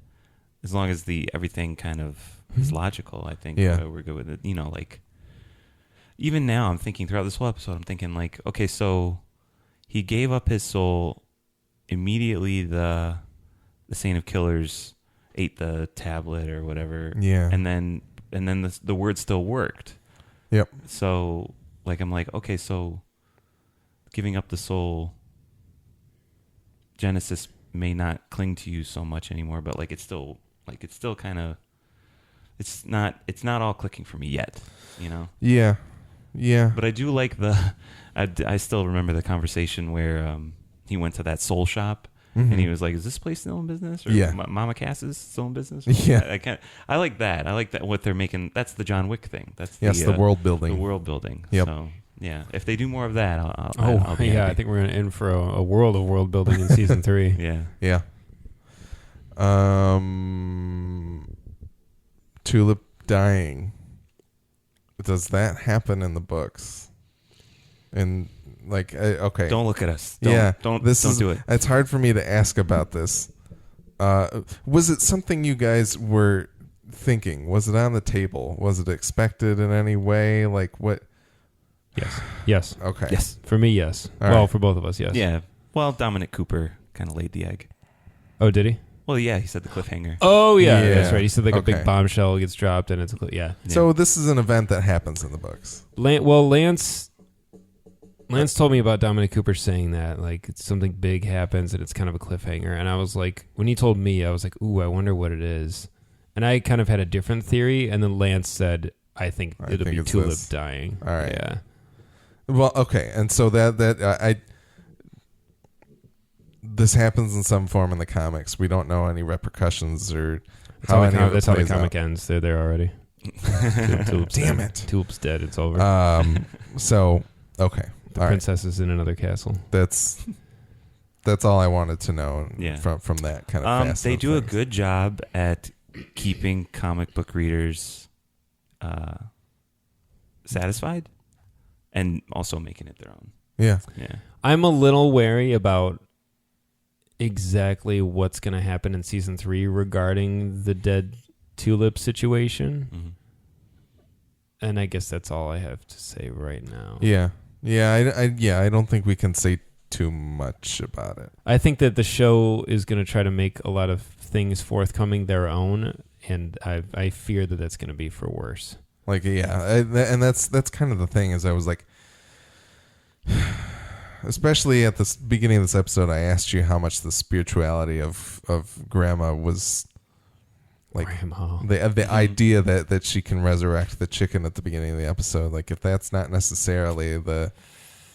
Yeah, I think we should step away from this part. I just think there are certain story beats in the book that I truly believe cannot be improved upon. Okay. They're so flawless in their design and their execution, and I fear that they're going to take a big one and try to make it something different, and it's not going to sit well with me. I can say with almost near certainty. All right. That's interesting. How did you guys feel about the death scene, like that fight? And it was very Wrenching. unsettling. Yeah, Yeah. it was great. I really loved Dominic Cooper's calm Yeah. with the situation Tried of to like MacGyver it too. yeah, he tries to MacGyver it, and just he's very collected in the situation, trying to figure it out, put it together. Obviously Cassidy's just going insane. Yeah. That was very Jesse from the comics. And Yeah. I really dug that because I feel like that guy's been kind of absent a lot of this season. But when there's a situation, I mean, he hasn't had a lot of control the whole season, and Yeah. it gets him kind of down, and he acts kind of lost and stupid. But in this situation, he has no control either, and yet he is clear and he's focused. Mm-hmm. And it was really, really cool to know that his love for Tulip he won't panic. Yep. Like Cassidy's, the notion of losing Tulip to Cassidy turns him into a maniac. Well, and I mean, obviously, some of that collected function is the idea that maybe he knows that he can get her back to life. That's true. Yeah, so that I think that also has some function to it, but it also feels like like maybe they had been in this kind of situation before. It kind of felt like that too. Yeah, Jesse and Tulip. Oh, yeah, Tulip. like she's killed again. Yeah, She's like Kenny from South Park. Yeah. yeah, but Boy, isn't Tulip lucky to have two guys who know how to resurrect her? Isn't that? yeah, Isn't that something? I really I'm very glad Jesse's like true feelings on vampires comes out because he's horrified Yeah. at the idea of Tulip being a vampire. The Yeah. word he uses in the book, which I don't know if he uses it here, but can I say it? Can I Sure. say it? Okay. Abomination. Yep. Yep.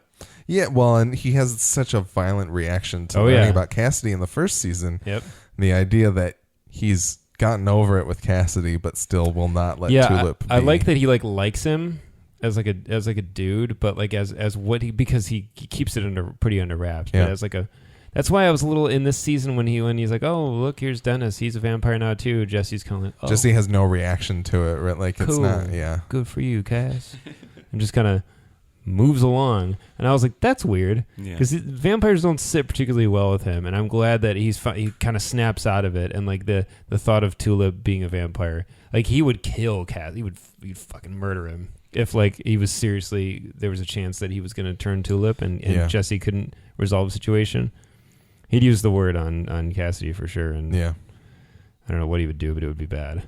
Because he just vampires, and it just doesn't jive for him. I really, really liked that the show like had him finally like put his foot in the sand and be like, no, never. He would rather watch her bleed out and die on the kitchen floor than be a vampire. That's pretty badass, I think.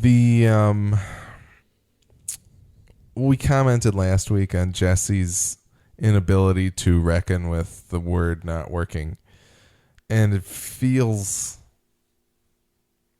bad to me that I think they like held it back for this frantic moment of like Cassidy questioning it, and then finally Jesse's like, I don't know, like I don't know why it's happening. Like it obviously, like we had spoken about maybe wanting a montage or something of him trying to suss out why it's not working or what exactly is going on, and obviously we wouldn't necessarily get that, but the idea that like that is given 15 to 20 seconds of runtime in this season sucks, but it also kind of feels like okay, this is a seed for where things could go next season as well. Like I get that, but it didn't feel great to me. Like it felt like they purposely didn't address it previously because they wanted it to be a frenetic, it's not working right now for Tulip's sake kind of situation. So I see what you're saying. Yeah. Cassidy saying that he hates Jesse. To me right now, it feels like we aren't going to get to a place where they are best of buds. Yeah. Do you guys agree with that? Mm-hmm. You made a comment earlier in this episode about how where they're putting Cassidy at the end of the episode is kind of... Yeah, because a few things he does. Killing Dennis. Also, the scene in the car with Tulip when they're getting ready to leave, and she's like, I need to go say goodbye. They've kind of done like a role reversal with Cassidy and Jesse. Because usually in the books, it's Jesse and Tulip. Like, everything's good. Even when they're fighting with each other, there's no mistaking that they are bound to each other, and they will never stray till death. Mm-hmm. And it's always kind of like the two of them versus Cassidy. Like, if Cassidy acts like a weirdo or he says something douchey or like he beats up somebody too far, it's always the two of them against him. Okay. He's always the outcast. He's always the misfit. He's always like the third unicorn wheel situation. Yeah, exactly. And he's always the one sitting in the back seat. Like that's the way the relationship is, and it's not really going to change. And in this show, it's almost like there's this weird like simpatico between Tulip and Cassidy, and it's them versus Jesse all the time. Yeah, like this whole season, it's like them against him, and them rolling their eyes at him, and them like waiting on him. Yeah, and it's an interesting dynamic. It's kind of cool because Joe Gilgan brings so much lovability to Cassidy, and he's just like so much fun to watch. And you kind of, when you're with him, you're gonna be like, yeah, Jesse is kind of a douche. And then all it takes is like one scene at the end of this episode where Jesse rolls in to try to save the day, and suddenly like he's won me back over to his side, and I'm like, yeah, what is Cassidy thinking, trying to turn him into a vampire? Like, how dare he? It's fun how the show is kind of playing with it back and forth with kind of who's your hero in the show. Yeah, it's kind of actually I can't think of anything to compare it to. I don't know. Anyway, it's pretty cool. But yeah, even at the end of the episode, so the hate, I was a little shocked by that. I was like, it's still early in the life of this story for them to like really be at any sort of odds with each other. Well, like, and it could be the shock of the situation too. That's what I was going to say. Yeah, I think that there's a lot, like tensions are riding really high, and I think this is the first time Cassidy's really felt much of anything for a long time. So he's probably still kind of. And it can also be the fallout of not using the word on Denis as well, because I know that like Lance picked up on that a lot more than I did, even of like. Mm-hmm. Cassidy's kind of anger towards that situation of not helping him out. You're going to hold it in. That animosity. And it finally comes out after all of this insanity occurs in this episode. But doesn't he say there's been something I'm wanting to tell you for a long time? Yeah. He says that. Yeah. You know, I remember in season 1 when he Cassidy lit himself on fire, like stepped out in the sun to show Jesse. Yeah. Yeah. Maybe it's been since then. Maybe that's the long time. It's like, you know, ever since. And I've been hanging around with you because I got nothing better to do. But I just want to, hey. Because doesn't Cassidy bring a fire extinguisher out with him or something like that? Yeah. And Jesse chooses to do nothing. Yeah, he brought the fire extinguisher back in, but it didn't look like it was used or something like that. But, well, no, because then I think, or maybe Tulip just goes in and grabs it to put him out. I can't remember exactly how that played out. But, yeah, I mean, that could be the thing of just Cassidy feeling you think you're better than me, like, you despise me so much, but. Yeah, I think that the line between love and hate is very thin and blurred for them, and it's going to continue to be so. Mm-hmm. Yeah. I mean, Cassidy is definitely a firm believer and practitioner of all 7 deadly sins, but I think I think envy is really high up on his list. Yeah, sure. He definitely envies what Jesse has and who Jesse is, and I think that some of the hatred or supposed hatred is coming from that place as well. Yeah. And now that Tulip's gone, it's like, why am I even hanging around you? Yeah. You know, not gone, but dead. Yeah. Same thing. Same difference. Yeah. Any other thoughts before we get to God for a little bit? Oh my God, beautiful trees and landscape. That was a gorgeous looking shot. Well, and even that shot as they speed down that road and the way like it's shot on some kind of. I don't think it's a crane. Maybe it's a crane, but kind of the way like it kind of hovers behind them of like, of maybe how God is seeing what's going on or would have if he had the dog suit on or however that actually works. I don't know, but but that like just the way that was shot as they move through that, and not to mention like I was thinking about it. Nick said it earlier about hell and seeing the green that hell had on the outside.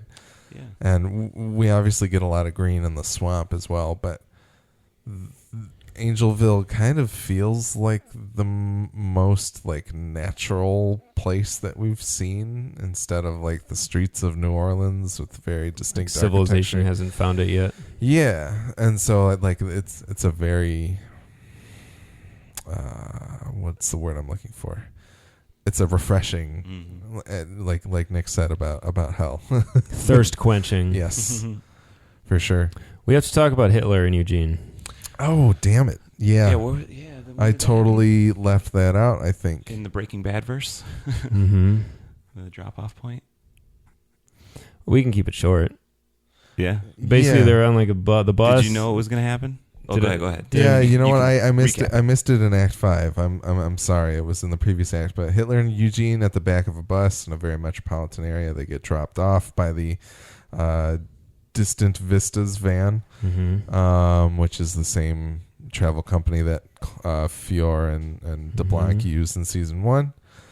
And they do get dropped off. It is not at the Breaking Bad location, though. No. It's a different one. It's a different one? Okay. Yeah, it kind of looks like a power substation of some kind. It does. Okay. I searched for that. I searched for power substation New Orleans to try and find the location, but I didn't. Oh, okay. But, so then Hitler runs away. And, I think I like the moment with Eugene, kind of like my dad would get a kick out of meeting you. I feel like his dad would shoot him on sight. What was his dad? He likes the History Channel. The History Channel line, but I thought maybe his dad was like a neo-Nazi. Oh, that's a good point. Yeah. I guess I could see that for Sheriff Root, but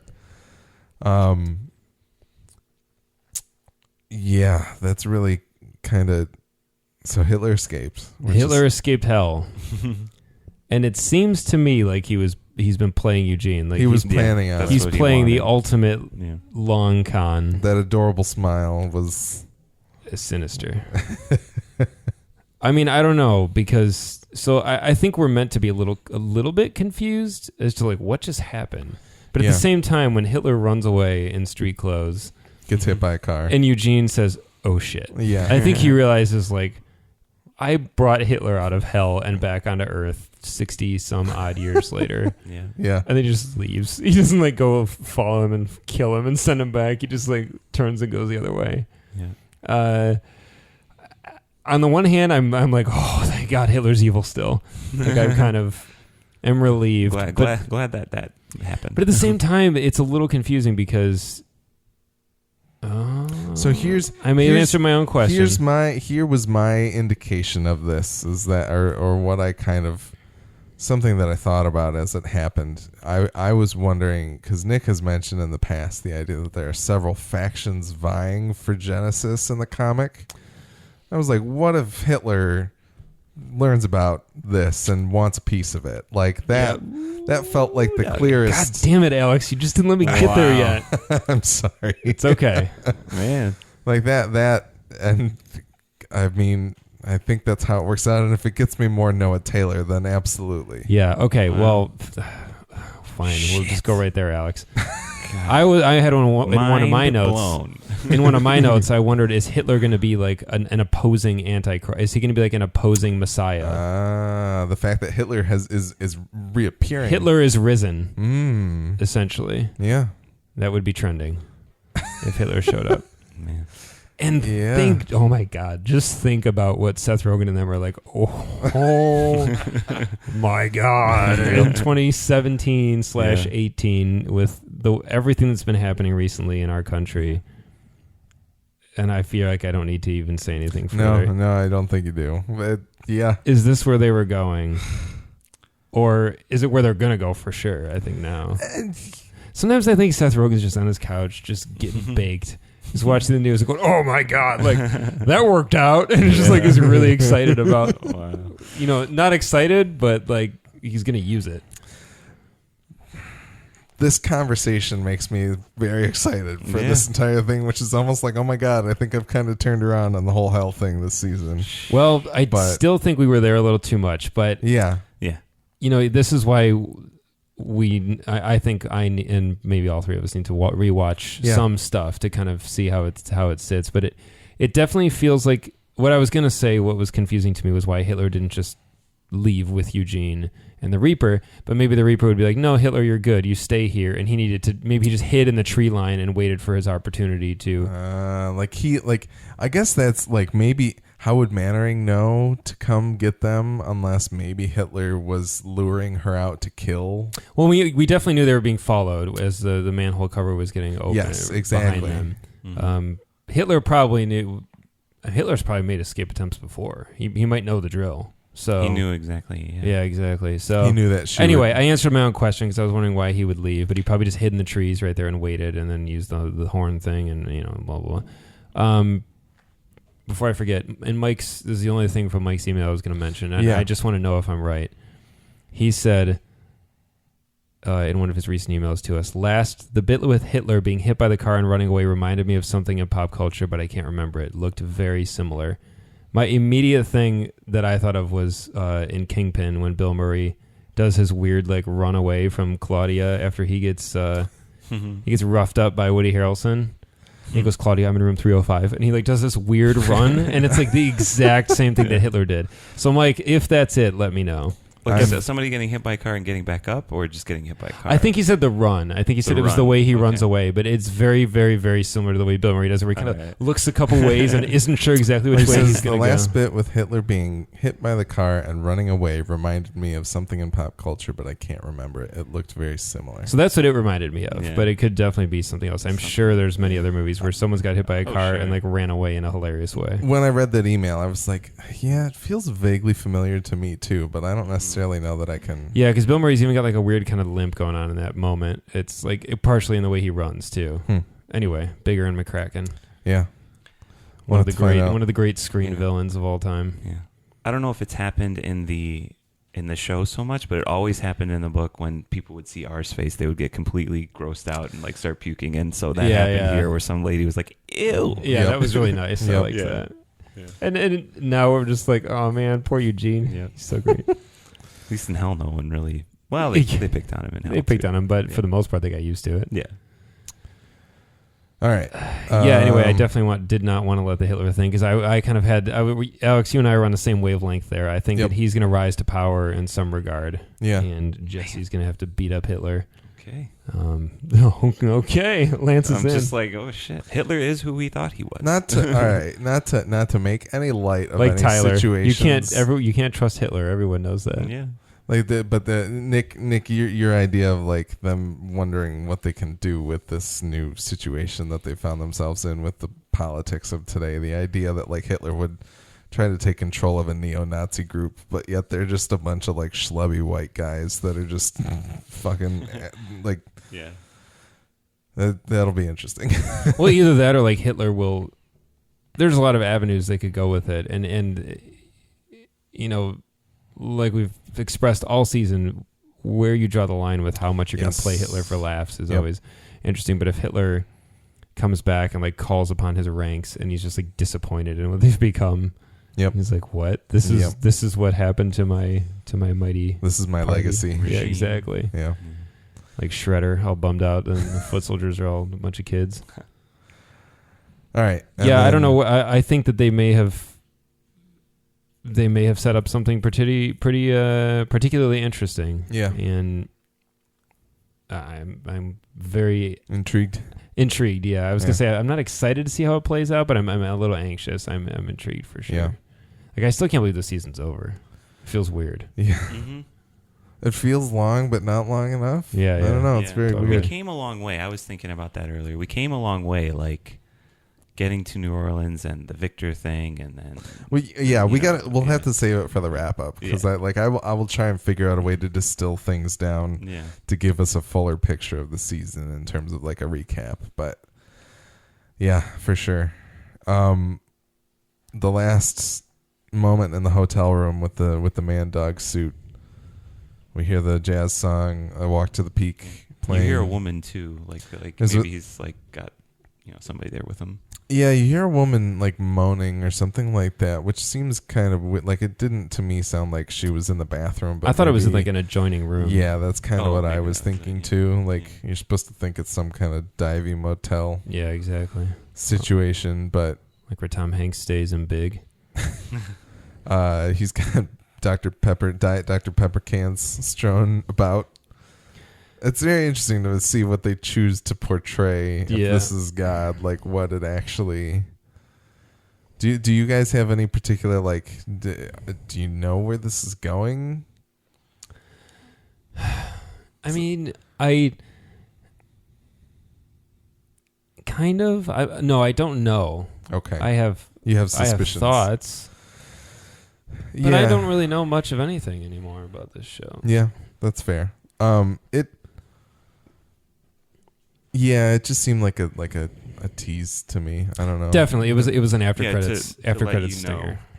Like God's on Earth. Yes, that was God. Yes, he was in the suit. It was answered. He was the guy in the suit. Yeah, and, that's true.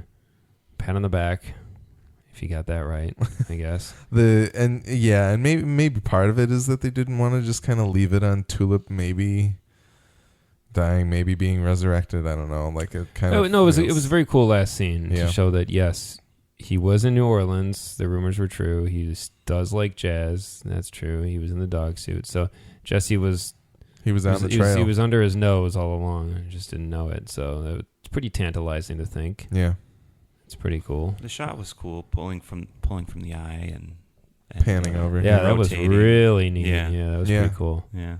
The whole dog suit though, that bit I'm confused by. Like, why would God be doing that? Yeah, was he in the dog suit at the strip club? Remember that? Remember like that lady who knew who God was? Like, so he put on the dog suit to hide from Jesse, but then he didn't really hide from him. I don't know. Yeah, like, are you wondering if he came in the dog suit? That's what I'm kind of wondering. Yeah. It's like, into the strip club? Because if he's the man dog, then he had that suit on so that no one would know he was God. But when he showed up in the strip club, was he a man talking to the woman? Yeah. You know, when did he acquire that dog suit? She said that you would know if you saw him. Mm-hmm. Yeah, and I mean, but why So was he actually like involved in some weird sex act? Yeah, and that's the thing is my question. I feel God, I don't think, based on kind of the book and also what they were saying in the show, what the characters were saying, it sounded like he just wanted to get away and like be on like vacation, not like get involved in a weird sex shit. Well, but here's the thing: is that we don't really like we get the Pope and the Archbishop's ideas of what maybe happened. I don't know that we know anybody that could speak with any authority. Like even the angels, Fiora and DeBlanc, like I don't know that anybody, like they obviously didn't know that God was gone because they were afraid they were going to get called from up above, or maybe that doesn't necessarily matter. But I don't think we've spoken to anybody that necessarily would have the authority to know where God is going and what he's doing and why he's doing it. So I don't know. And part of me feels like the man dog thing is going to be completely forgotten and never brought up again. Like it was just kind of a funny. Yeah, I'm just curious what the motivation was for all those characters. Yeah. Like, and for him, like, was he actually like involved in sex acts with people? Yeah. Because that seems a little too far, I think, for the show. And I always got thrown off by the title sequence that where you would see the man dog and then the lady like pulled on his collar and then there was blood splatter on the wall, which was obviously from two different scenes. But yeah. I thought that was like well, I'm trying to remember the scene now because he sits forward. Like he sits forward on the little couch. Mm-hmm. Well, does he sit forward in like surprise? Is that an expression of like, oh shit, it's Jesse? Like, is it like a moment of recognition, and then he like I don't know. And then he like plays it cool. I'm like, not just sits sure. and waits to see what happens. And does he even know who Jesse is, or just maybe he feels Genesis? Oh yeah, I mean, he knows. Yeah, he's God, right? He's all knowing. Yeah, he's got them. I mean, in the book, there's no bones about it. Like he knows who Jesse is. Sure. You know, he knows what he's about. He knows that he has Genesis. Mm-hmm. He's got them prayer tapes to listen to. Right. Yeah, exactly. Yeah, that's Star stolen. God, Star. Yeah, I was gonna try and go back to it, but I can't. That's fine. Yeah, we'll talk about it later. Yeah. There was a little Easter egg. Did you see this? This was on TV Time. The amazing Ganesh, like stuffed animal. Yeah, you know what? Mike pointed that out too. There's a little stuffed animal to the left of the bathroom door. I did not see that, but yeah, I did, and that's funny because I did watch back through that scene and try to be like, all right, is there any indication of like what state he might be in or where he is? But I couldn't see anything. Yeah, and there was that little line. It's like, use the word on an angel, see what happens. And then he did use the word on an angel, and it worked. Yeah. I'm recalling a lot of stuff. Well, but from no, the season. he said Fior says that to him in like a go ahead and use the word on me, and see what happens as like that's going to pull the saint to you. Oh, that's what he. That was the okay. That was kind of the implication there, but Gotcha. All right, it's late. Yeah, it's almost tomorrow. We covered most of everything. We will be back in 2 weeks or in early October with our season wrap up. I might try and watch a good chunk of both seasons again just to I think I may as well refresh a lot of it. But yeah, it's been a good journey. Were we all satisfied with the finale? I think. I think so. Yeah, very much. I was pretty satisfied. Yeah. We can obviously weigh in on the season as a whole. I think it may have in our helped recontextualize a lot of the season, and hopefully have forgiven a lot of the things I didn't like about it. Which it seems like that's kind of the general structure of the show now. In two cases of like we've gotten these things leading us astray away from the comics and kind of in different directions, and then things kind of refocus in the finales to kind of to pull it all back together. So that's interesting. But yeah. Well, now we know why they're still in New Orleans in season 3. Remember you said they had been filming in New Orleans. Yeah, right? And that's the thing is that I hope they're not there the whole season, but I don't know how any of this is going to go down. I guess maybe they're not in New Orleans; they're in Louisiana. Yeah. They have pulled the permits or whatever to get the tax credits and whatnot. And they could do all of season 3 at Angelville if they really wanted to. I mean, shit, they hold the whole damn season here. Yeah. But they could also do 50-50. They could go somewhere else. I don't know. I'm Yeah. excited though. Yeah. We'll see. We're definitely striding into like a real, like before we had kind of stepped into comic territory in the season, but now we're really like striding into like an arc, like a particular chunk of the comics, and that's very exciting. Yeah. Yeah, I'm excited for more, especially about Jesse's family and what's going on there. So, all right. Once again, you can find more episodes of our podcast on g2tpodcast.com. That's the letter G, number 2, podcast.com. We're also on TV Time, Apple Podcasts, Stitcher Radio, and Google Play Music. We're G2T Podcast on Twitter, and you can email us at g2tpodcast@gmail.com to tell us what you think of our podcast and share your thoughts on AMC's Preacher so we can read them on our show. Send us corrections, observations, or anything regarding Preacher or our podcast. Please email us in the next couple weeks so that we can talk about it on the season wrap-up show.